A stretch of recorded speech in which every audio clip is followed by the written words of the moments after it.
In the beginning, before there was a church, before there was a government, before there was even sin, there was a relationship. God's first institution was not a kingdom or an army, but the union of man and woman. This reveals something powerful. Relationships are at the foundation of everything.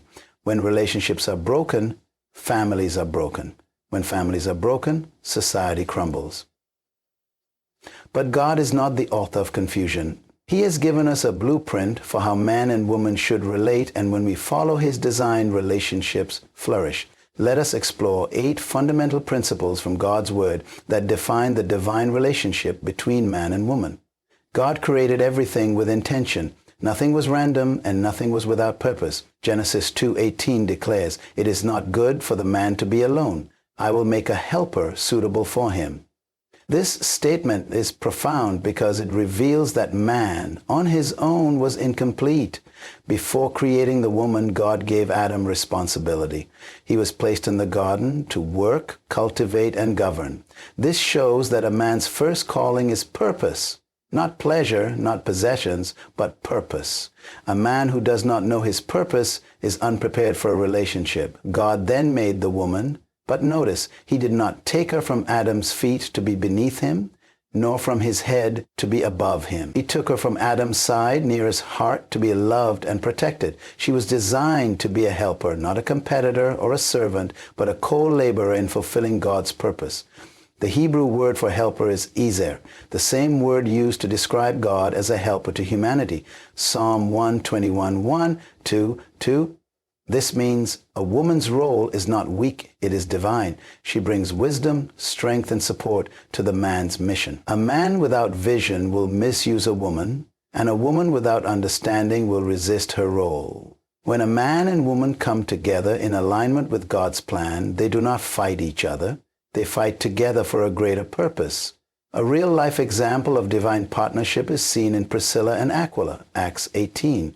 They were a couple who worked together in ministry and business, showing that when a man and woman operate in unity, they expand the kingdom of God. God's design is not for men to dominate women or for women to compete with men, but for them to complement each other. When we embrace this truth, we build strong families, and strong families create a strong society. In today's world, equality is often misunderstood as sameness. But God's creation shows us that equality does not mean identical roles. A man and woman are equally valuable, but function differently. Genesis 1:27 says, "So God created mankind in His own image. In the image of God He created them. Male and female He created them. Both man and woman bear the image of God," meaning their worth is equal. However, their responsibilities differ by divine design. A man is called to lead, provide, and protect. A woman is called to nurture, support, and build. These are not limitations but strengths. A lion and a lioness are both powerful, but they have different functions in nature. The lion protects the territory, while the lioness nurtures the cubs and works in unity to sustain the pride. Neither is greater, both are essential. The same applies to men and women. A man's role is not about control but responsibility. Ephesians 5:23 states, "For the husband is the head of the wife, as Christ is the head of the church." But how did Christ lead? He led by serving, sacrificing, and loving unconditionally. Leadership in a relationship is not dictatorship. It is a call to accountability. A man should lead with wisdom, patience, and humility. A woman should bring insight, encouragement, and discernment. Together they form a balanced and powerful team. A woman's role is not secondary. It is essential. Proverbs 31 describes a woman of strength, wisdom, and business acumen. She manages resources, speaks with wisdom, and brings honor to her husband. Her influence extends beyond the home and into the world. In many cultures, women have been suppressed, and men have been misled into thinking leadership means dominance. But true biblical leadership means serving in love. Jesus, the greatest leader, washed the feet of His disciples. In a godly relationship, a man should serve his wife, and a wife should support her husband. When we understand and embrace our roles, relationships thrive. Families become strong, and communities reflect the harmony of God's design. God is a God of purpose. Everything He creates has a reason for existing, and nothing He does is accidental. When He made the heavens, the earth, and every living thing each had a specific function. The same is true for mankind. The relationship between man and woman was not an afterthought, but a fundamental part of God's design. Genesis 2:18 reveals a powerful truth. It is not good for the man to be alone. I will make a helper suitable for him. These words hold a key principle. Man by himself was incomplete. This was the first time God declared something not good. Everything before that moment had been called good or very good. But when God looked at Adam alone, he saw something missing. Adam was placed in the garden with a mission. He was given dominion, responsibility, and work to do. Before God gave him a wife, he gave him purpose. This is significant. A man who does not know his assignment is unprepared for a relationship. Too many men seek companionship before understanding their calling. A woman is not designed to give a man purpose. She is created to help fulfill a purpose that already exists. The Hebrew word for helper in this passage is ezer, the same term used to describe God as a helper to humanity. Psalm 121, 1-2. This reveals that the woman's role is not one of inferiority, but of strength. She was created to bring wisdom, counsel, and support. When a man and woman come together in alignment with God's order, they do not compete, they complete each other. A clear example of this divine partnership is found in Priscilla and Aquila, a couple in the New Testament. Acts 18 shows how they worked together in business and ministry, teaching and strengthening the early church. Their relationship was not about control or competition, but collaboration. A man who fails to walk in his purpose will abuse his authority. He will see a woman as either a possession to control or a problem to avoid. A woman who does not understand her role will either resist her purpose or misuse her influence. But when both embrace God's plan, their union becomes a force that advances his kingdom. God's design for man and woman is not about superiority or inferiority, but functionality. A key example in nature is the relationship between a lion and a lioness. The lion protects the territory, while the lioness nurtures the cubs and hunts for food. Each has a specific role, but together they build a strong and secure environment for their family. One is not greater than the other, they're simply different by design. This principle applies to human relationships. A man is called to provide direction, leadership, and security. A woman is called to nurture, support, and build. Both are essential for the success of a home, a family, and even a society. Ignoring this divine order leads to dysfunction. Many modern relationships struggle because roles are misunderstood, neglected, or reversed. A home where the man is passive and the woman is dominant often lacks stability. A home where a man is controlling and oppressive lacks love. But a home where both walk in their God-given roles thrives in unity and strength. One of the greatest misunderstandings in today's world is the idea that equality means sameness. God created men and women as equals in value, but different in function. Genesis 1:27 states, "So God created mankind in his own image. In the image of God he created them. Male and female he created them. Both were made in God's image, which means both have divine worth and significance. However, their roles were intentionally different. A man is designed to lead, provide, and protect. His nature is to take responsibility and guide his household. Ephesians 5:23 affirms this by saying, "For the husband is the head of the wife as Christ is the head of the church." But how did Christ lead? He led with love, sacrifice, and service. A man's leadership is not about dominance, but about being accountable to God for the well-being of his family. A woman is designed to nurture, support, and influence.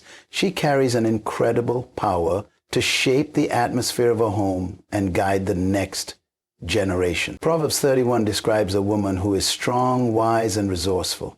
She manages a household, engages in business, and speaks with wisdom. Her influence is far-reaching, proving that her role is not limited to submission, but extends to leadership within her realm of responsibility. A healthy relationship is like a well-functioning body. The head and the heart are both essential.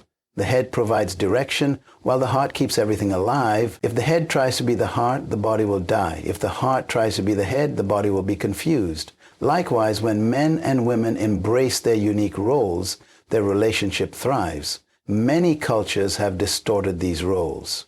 In some societies, women have been oppressed and treated as lesser beings. In others, men have been stripped of their responsibility, leading to weak families and broken homes. Neither extreme is God's plan. His design is for men to lead with love and for women to support with wisdom. A powerful example of this balance is found in the life of Deborah. In Judges 4, she was both a prophetess and a leader, guiding Israel with wisdom and courage. Yet she respected the role of men, encouraging Barak to step into his leadership.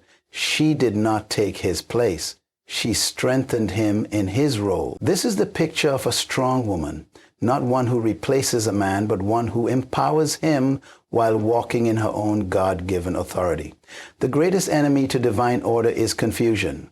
When men abandon their roles, women are forced to take on responsibilities they were never meant to carry alone. When women reject their roles, men either become passive or oppressive. But when each person understands and embraces their divine assignment, relationships become powerful. A true leader does not need to demand authority. A man who leads with wisdom, integrity, and love will naturally be respected. A woman who nurtures, builds, and influences with grace will naturally be honored. Respect cannot be forced. It is the fruit of fulfilling God's design. When men and women operate in their God-given roles, they create an environment where love, peace, and purpose can flourish. A home where a man protects and a woman nurtures becomes a place of stability and growth. A society where men take responsibility and women walk in wisdom becomes a strong, unshakable foundation for future generations. God's design is perfect. The world may try to redefine it, but the truth remains unchangeable. When men and women embrace their unique yet complementary roles, they reflect the divine order God intended from the beginning. Love is one of the most misunderstood concepts in the world today. Many people believe love is simply a feeling, an emotional high that comes and goes based on circumstances. This belief has led to broken relationships, unstable marriages, and hearts full of disappointment. But God's definition of love is entirely different. Ephesians 5:25 commands, "Husbands, love your wives, just as Christ loved the church and gave himself up for her." In Ephesus, this verse reveals that love is not primarily an emotion, it is a covenant. A covenant is a binding agreement, a commitment that goes beyond feelings. Christ's love for the church was not based on whether the church was always lovable. He loved sacrificially, unconditionally, and with full commitment. The world portrays love as something that happens by chance, like an accident that people fall into. But biblical love is intentional. It is a decision to commit, serve, and remain faithful, even when emotions fluctuate. Feelings can change with circumstances, but a covenant remains. A couple that builds their relationship solely on emotions will struggle because emotions are temporary. A marriage built on covenant will endure because commitment is stronger than feelings. Many relationships fail because people chase the idea of love instead of understanding its true nature. A person who believes love is only about passion will leave when the excitement fades. A person who believes love is about convenience will walk away when difficulties arise. But a person who understands love as a covenant will stand firm in every season. A powerful example of covenant love is found in the story of Hosea and Gomer. In the book of Hosea, God tells the prophet Hosea to marry a woman who would later betray him. Despite her unfaithfulness, Hosea continues to love and redeem her. This reflects God's love for his people and serves as a model for what true commitment looks like. Love is not about finding someone who is perfect, but about choosing to remain faithful even when challenges arise. True love requires sacrifice. Jesus demonstrated this by laying down his life for the church. Likewise, a husband is called to love his wife sacrificially. This means putting her needs above his own, serving her with humility, and remaining faithful in every circumstance. A wife, in turn, is called to honor, respect, and support her husband. When both partners operate in covenant love, their relationship becomes unshakable. In today's society, people often treat relationships like contracts instead of covenants. A contract says, "I will stay as long as you meet my expectations." A covenant says, "I will stay no matter what because my love is based on commitment, not conditions." This is the difference between worldly love and biblical love. A couple that operates in covenant love does not give up when trials come. They forgive, they communicate, and they fight for their relationship instead of fighting against each other. They understand that love is not about how they feel in the moment, but about the commitment they have made before God. Marriage is a reflection of Christ and the church. Just as Christ never abandons his bride, a husband and wife must never abandon each other. When a man and woman enter into a relationship with a covenant mindset, they build something that lasts for generations. The word submission has been misunderstood and misrepresented for generations. Many view submission as oppression, weakness, or loss of identity. However, biblical submission is none of these things. It is not about control, but about trust. It is not about inferiority, but about divine order. Ephesians 5:22 says, "Wives, submit yourselves to your own husbands as you do to the Lord." This verse has often been misinterpreted to mean that women are less valuable than men. But the true meaning of submission is strength under control. It is a choice to operate in harmony rather than conflict. Biblical submission does not mean a woman loses her voice, opinions, or authority. It means she trusts the leadership of her husband as he follows God. Submission does not mean blind obedience. It means choosing unity over division. A woman who submits is not weak. She is strong enough to trust God's order. Many people forget that submission is not just for women. The very next verse, Ephesians 5:25, commands, "Husbands, love your wives, just as Christ loved the church and gave himself up for her." This means a husband must submit himself to the responsibility of loving his wife sacrificially. He must lead with humility, not control. A man cannot demand submission if he does not first love his wife as Christ loved the church. Christ never forced the church to obey him. He led with love, served with humility, and gave his life for his people. A husband who follows this model creates an atmosphere where submission is natural, not forced. A woman is not called to submit to a man who abuses his authority, neglects his responsibilities, or leads selfishly. Submission is not slavery. It is a response to godly leadership. A man who leads in the fear of the Lord will find that his wife submits willingly because she feels safe, valued, and honored. An example of biblical submission is seen in Sarah and Abraham. In Latin Peter 3:6, Sarah is described as a woman who honored her husband. But Abraham also honored Sarah, listening to her wisdom and valuing her input. Their relationship was built on mutual respect, not dominance. Submission is not about losing power. It is about using power wisely. A woman who understands submission knows that her role is essential. She does not fight for control because she understands that influence is often greater than authority. A husband may have the final say, but a wise wife can shape his decisions through counsel, prayer, and wisdom. The best analogy for biblical submission is a dance. In a well-choreographed dance, one partner leads and the other follows. If both try to lead, they step on each other's feet. If both refuse to lead, they stand still. But when one leads with confidence and the other follows with trust, the dance is beautiful. Many relationships struggle because couples resist their roles.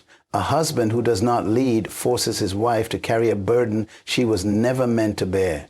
A wife who refuses to submit creates tension that disrupts the flow of the relationship. But when both operate in their God-given positions, they move together in harmony. A strong marriage is not built on competition, but on cooperation. When a man leads with love and a woman submits with wisdom, their relationship becomes a powerful testimony of God's design. The world may reject this truth, but those who follow it experience the peace and strength that come from walking in divine order. Submission is not about being less. It is about embracing the beauty of God's structure. It is a posture of trust, a position of honor, and a choice to build rather than destroy. A woman who understands submission does not feel oppressed, she feels empowered. A man who understands leadership does not seek control, he seeks to serve. When both walk in their roles, their relationship reflects the heart of God. A relationship without communication is like a body without a heartbeat. It cannot survive. Words have the power to build or destroy, to heal or wound, to unite or divide. Many relationships fail, not because of a lack of love, but because of a lack of understanding. And understanding comes through communication. Proverbs 18:21 says, "The tongue has the power of life and death, and those who love it will eat its fruit."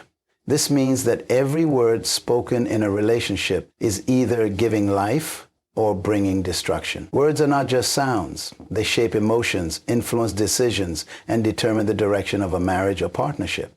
God created man and woman with the ability to communicate because he designed relationships to thrive on connection. Adam and Eve had direct communication with God before sin entered the world. But when sin came, their communication was broken. Adam blamed Eve, and Eve blamed the serpent. Since that moment, relationships have suffered when people stop listening to each other and start accusing each other. One of the greatest communication barriers is assumption. Many couples assume they know what the other person is thinking or feeling, but instead of seeking understanding, they react emotionally. A husband assumes his wife is upset with him, so he withdraws. A wife assumes her husband doesn't care, so she stops sharing her heart. Assumption builds walls, while honest communication tears them down. Ephesians 4:29 gives a powerful instruction: "Do not let any unwholesome talk come out of your mouths, but only what is helpful for building others up according to their needs, that it may benefit those who listen." Every conversation should serve a purpose: to strengthen, encourage, and bring clarity. Many couples fall into the trap of careless words, speaking out of frustration instead of wisdom. But words spoken in anger cannot be taken back. A real-life example of the power of communication can be seen in the relationship between Abraham and Sarah. In Genesis 16, Sarah became impatient with God's promise of a son and convinced Abraham to have a child with her servant Hagar. Instead of discussing their fears and trusting God together, they made a decision based on frustration. That one act of miscommunication led to conflict that lasted for generations. Good communication in a relationship requires three key elements: listening, speaking with wisdom, and responding with love. Listening is not just hearing words, but understanding the heart behind them. James 1:19 teaches, "Everyone should be quick to listen, slow to speak, and slow to become angry." A person who listens well can prevent unnecessary arguments and misunderstandings. Speaking with wisdom means choosing words carefully. Proverbs 15:01 says, "A gentle answer turns away wrath, but a harsh word stirs up anger." Many conflicts escalate because words are spoken without thought. A soft response has the power to diffuse tension and bring peace. Responding with love means focusing on resolution rather than winning an argument. In a godly relationship, both partners are on the same team. The goal is not to prove who is right, but to strengthen the relationship. Silence can also destroy communication. Some people shut down instead of addressing issues. They stop talking, stop engaging, and allow distance to grow. This silent treatment can be as harmful as angry words. Healthy communication requires honesty, vulnerability, and the willingness to work through challenges together. When a couple commits to godly communication, their relationship flourishes. They create an atmosphere of trust where both can share their hearts without fear. They prevent small misunderstandings from turning into major conflicts. They build a foundation of unity that withstands trials. Communication is not just about words, it is about connection. God desires for every relationship to reflect His love, and that begins with speaking truth, listening with compassion, and responding with grace. Every relationship will experience conflict. Two people, no matter how much they love each other, will hurt each other at some point. The difference between a relationship that survives and one that falls apart is the ability to forgive. Colossians 3:13 says, "Bear with each other and forgive one another if any of you has a grievance against someone. Forgive as the Lord forgave you." Forgiveness is not an option in a godly relationship. It is a requirement. Just as God forgives, we must also forgive. Unforgiveness is like a toxin. It begins as a small wound, but if left untreated, it spreads. A minor offense can turn into bitterness, and bitterness can turn into resentment. Many marriages and relationships suffer not because of one major issue, but because of years of small offenses that were never truly forgiven. Jesus gave a powerful lesson on forgiveness in Matthew 18:21-22, when Peter asked how many times he should forgive someone. Peter thought he was being generous by suggesting 7 times, but Jesus responded not 7 times, but 77 times. This means forgiveness should not have a limit. A real-life example of the power of forgiveness is found in the story of Joseph. His brothers betrayed him, sold him into slavery, and caused him years of suffering. But when he had the opportunity for revenge, he chose to forgive. Genesis 50:20 records his words, "You intended to harm me, but God intended it for good." Joseph understood that holding on to anger would only hurt him. Forgiveness does not mean ignoring wrongdoing. It does not mean allowing someone to continue harmful behavior. It means releasing the burden of anger, choosing peace over bitterness, and trusting God to bring justice. One of the greatest enemies of forgiveness is pride. Pride says, "I will not forgive until they apologize." But biblical forgiveness is not based on whether the other person deserves it. It is based on obedience to God. Jesus forgave those who crucified him while he was still hanging on the cross.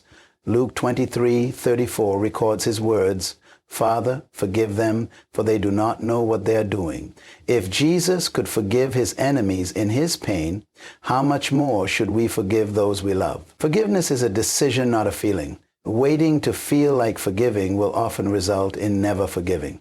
A person who holds on to past offenses builds emotional walls that keep love from flowing freely. But a person who forgives creates a space where love can grow. There are practical steps to walking in forgiveness. First, acknowledge the hurt. Pretending something did not happen only leads to deeper wounds. Second, choose to release the offense. This means surrendering it to God rather than replaying it over and over in your mind. Third, replace bitterness with love. Romans 12:21 says, "Do not be overcome by evil, but overcome evil with good." Choosing to respond with kindness instead of resentment breaks the cycle of pain. Forgiveness does not erase consequences, but it frees the heart. A couple that learns to forgive quickly and completely will have a relationship that stands strong against trials. The enemy seeks to divide through offense, but God brings healing through forgiveness.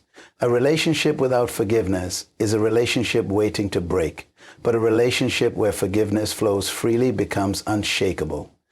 Those who walk in forgiveness reflect the heart of God, and their love remains strong no matter what challenges arise. A relationship is strongest when built on purpose rather than just passion. Many people enter relationships based on emotions alone, hoping love will be enough to sustain them. But without purpose, relationships lack direction. God never intended for relationships to be formed solely based on attraction. He designed them to fulfill his divine assignment. Genesis 2:15 and 18 gives a clear order. Before God gave Adam a wife, he gave him work. The Lord God took the man and put him in the Garden of Eden to work it and take care of it. Only after Adam had purpose did God say, "It is not good for the man to be alone. I will make a helper suitable for him." This order is significant. Purpose came first, then partnership. A man who does not know his purpose cannot effectively lead his relationship. He may have love, but love without direction leads to confusion. Many women become frustrated in relationships because they are following a man who does not know where he is going. A woman is called to be a helper, but if there is no vision, what is she helping to build? A real-life example of the importance of purpose in relationships is seen in the life of Ruth. After losing her husband, Ruth chose to stay with Naomi, her mother-in-law, rather than returning to her old life. She worked diligently, remained faithful, and positioned herself in purpose. It was in that place of purpose that Boaz found her. Ruth did not chase a man. She pursued her assignment, and the right man saw her. Too often, people seek relationships without first discovering who they are. They look for validation in another person rather than fulfilling God's call. A person who does not know their purpose will look to their partner to give them identity, leading to frustration and dependence. But when both individuals know their calling, they come together not out of desperation, but out of destiny. Purpose does not mean a person must have everything figured out before entering a relationship. It means they must have a sense of direction, an understanding of who they are in God, and a willingness to pursue their calling. Relationships should be an enhancement to purpose, not a distraction from it. When two people unite with a shared vision, they accomplish more together than they ever could alone. Ecclesiastes 4:9 says, "Two are better than one because they have a good return for their labor." A purpose-driven relationship is not just about companionship. It is about building something greater for God's kingdom. A woman's role as a helper is not a lesser position. The word helper in Hebrew is ezer, which is also used to describe God as our helper. This means that a woman's presence in a man's life is meant to bring strength, wisdom, and support. But she can only help if the man has something to build. Many relationships struggle because they are built on temporary desires instead of eternal purpose. Physical attraction fades, emotions change, but purpose remains. When two people align with God's vision, their love deepens because it is rooted in something greater than themselves. A strong relationship does not start with asking, who is the right person for me? It starts with asking, am I the right person for the purpose God has given me? When a man and woman come together in alignment with God's plan, they create a legacy that impacts generations. A godly relationship thrives within boundaries. Many people resist boundaries, believing they limit freedom, but in reality, they provide security. Boundaries are not about restriction, they are about protection. Just as a fence around a house keeps danger out and valuables safe, relationship boundaries guard what is sacred. Proverbs 4:23 warns, "Above all else, guard your heart, for everything you do flows from it." The heart is the source of emotions, decisions, and affections. Without boundaries, emotions can lead a person into situations they were never meant to be in. Many relationships fail not because of a lack of love, but because of a lack of discipline. One of the greatest areas where boundaries are needed is physical purity. The world promotes a culture where intimacy before marriage is normalized. But God's word is clear in 1 Corinthians 6:18. Flee from sexual immorality. All other sins a person commits are outside the body, but whoever sins sexually sins against their own body. This is not a rule meant to control, but a principle meant to protect. Many believe they can engage in physical intimacy without consequences, but emotional and spiritual ties are formed through such connections. When people give themselves away too soon, they often find themselves broken, empty, and struggling to maintain healthy relationships. Boundaries in purity are not about taking away joy. They are about preserving it for the right time. Another essential boundary is emotional availability. Some people give their hearts too quickly, attaching themselves to individuals before seeking God's direction. When emotions drive a relationship instead of wisdom, people find themselves entangled in connections that were never meant to last. An example of the importance of boundaries is seen in Samson and Delilah.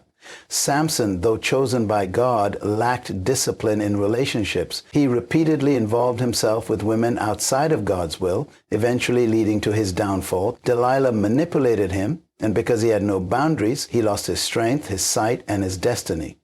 His story serves as a warning. Talent and calling cannot replace the need for discipline. Boundaries in relationships also apply to communication and time management. A couple that does not establish healthy limits in how they interact with others can create unnecessary problems. Guarding against unhealthy friendships, inappropriate conversations, and distractions ensures that the relationship remains strong. Some people resist boundaries because they fear losing their freedom, but true freedom comes from discipline, not indulgence. A person who lacks boundaries is like a city with broken walls, open to attack, vulnerable to harm, and without protection. Proverbs 25:28 states, "Like a city whose walls are broken through is a person who lacks self-retribution." Setting boundaries requires self-respect and mutual agreement. A man and woman in a godly relationship must decide together what is acceptable and what is not. They must recognize that saying no to certain things is not about depriving themselves, but about preserving the beauty of what they are building. One of the most effective ways to maintain boundaries is through accountability. A couple should have trusted mentors, spiritual leaders, or married couples who guide them, keep them accountable, and provide wisdom. The enemy seeks to isolate, but accountability creates strength. Jesus himself demonstrated boundaries in relationships. He loved everyone, but he did not give everyone equal access to him. He had the crowd, the 70 disciples, the 12 apostles, and within them, an inner circle of 3. Even within his closest relationships, he maintained wisdom in his interactions. A relationship without boundaries is like a car without brakes, heading for destruction. But a relationship with godly boundaries remains safe, secure, and protected by divine principles. And when two people commit to honoring God's order, they build something that lasts, not just for themselves, but for generations to come.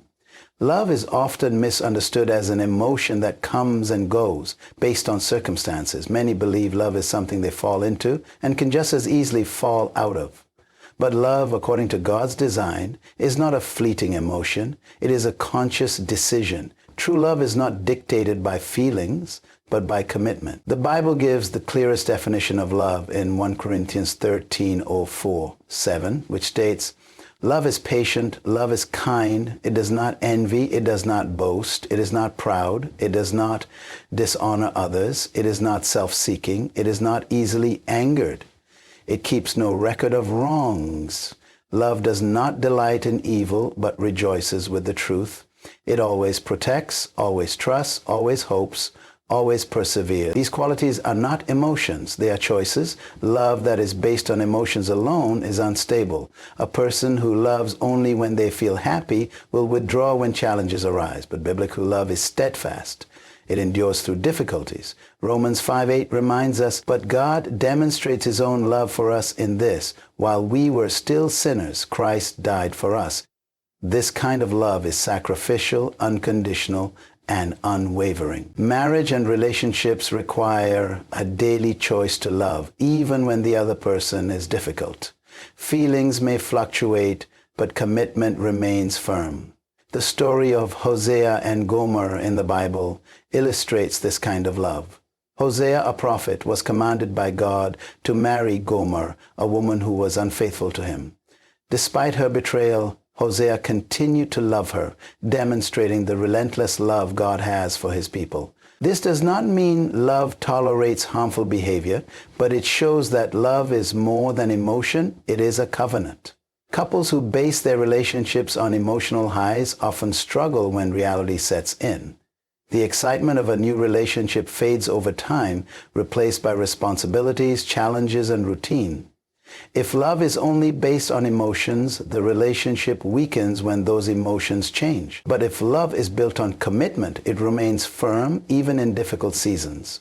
The modern world promotes love that is self-serving, love that lasts only as long as personal happiness is maintained, but biblical love is selfless. Philippians 2:3 says, "Do nothing out of selfish ambition or vain conceit.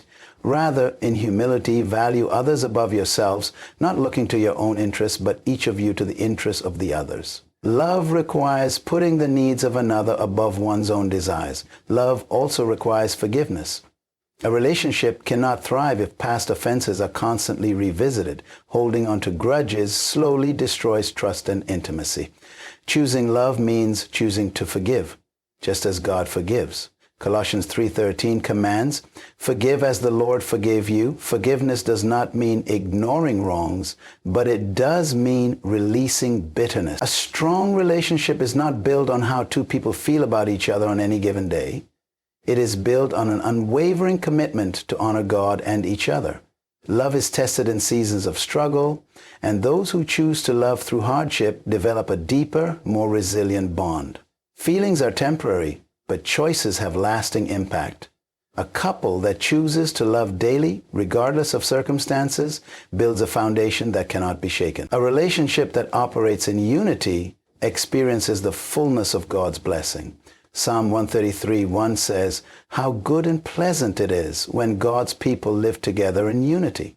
Unity is not simply about being together. It is about being in agreement. Many couples live under the same roof but walk in division. They may love each other, but without unity, their relationship lacks power. God's design for relationships is that man and woman operate as one. Genesis 2:24 declares, "That is why a man leaves his father and mother and is united to his wife, and they become one flesh." This oneness is not just physical, it is emotional, spiritual, and purposeful. When two people are united, they move in the same direction, share the same vision, and support each other's growth. Division weakens a relationship. Amos 3:03 asks, "Can two walk together unless they agree?" Many couples struggle because they are not truly united in purpose. They may have affection for each other, but their goals, priorities, and values are in conflict. A relationship where one person is pursuing God while the other is indifferent creates strain. When two people are aligned spiritually, their relationship flourishes because they are working toward the same goal. One of the greatest threats to unity is pride. When a relationship becomes a battle of egos, love suffers. A person who refuses to admit wrong, listen to their partner, or compromise for the sake of peace creates division. Proverbs 13:10 warns, "Where there is strife, there is pride, but wisdom is found in those who take advice." Humility strengthens unity while pride destroys it. Unity does not mean agreeing on everything, but it does mean handling disagreements with wisdom. Every relationship will face conflicts, but couples who walk in unity focus on resolution rather than competition. Instead of trying to prove who is right, they seek what is best for the relationship. Ephesians 4:2-3 gives the key to unity. Be completely humble and gentle.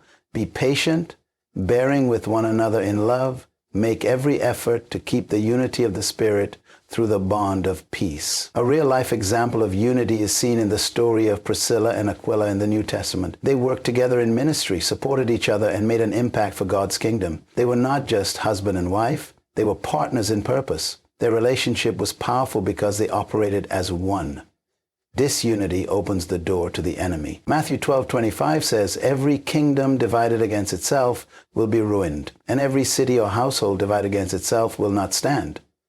The devil knows that a united couple is dangerous to his plans, so he works to bring division through misunderstandings, offenses, and distractions. A couple that guards their unity shuts the door to the enemy's schemes. Practical ways to maintain unity include praying together, setting shared goals, and communicating openly. A couple that prays together invites God into their relationship. A couple that dreams together stays motivated. A couple that communicates openly prevents small issues from turning into major conflicts. Unity also requires serving one another. When both partners are focused on giving instead of just receiving, love grows. Galatians 5:13 instructs, "Serve one another humbly in love." A man who serves his wife strengthens her, and a woman who supports her husband empowers him. When both individuals operate in selflessness, their bond becomes unbreakable. Unity is not automatic. It is cultivated through intentional effort. A couple that prioritizes unity experiences peace, joy, and the favor of God. When a relationship is truly united, it becomes a reflection of God's love, shining as a testimony to the world.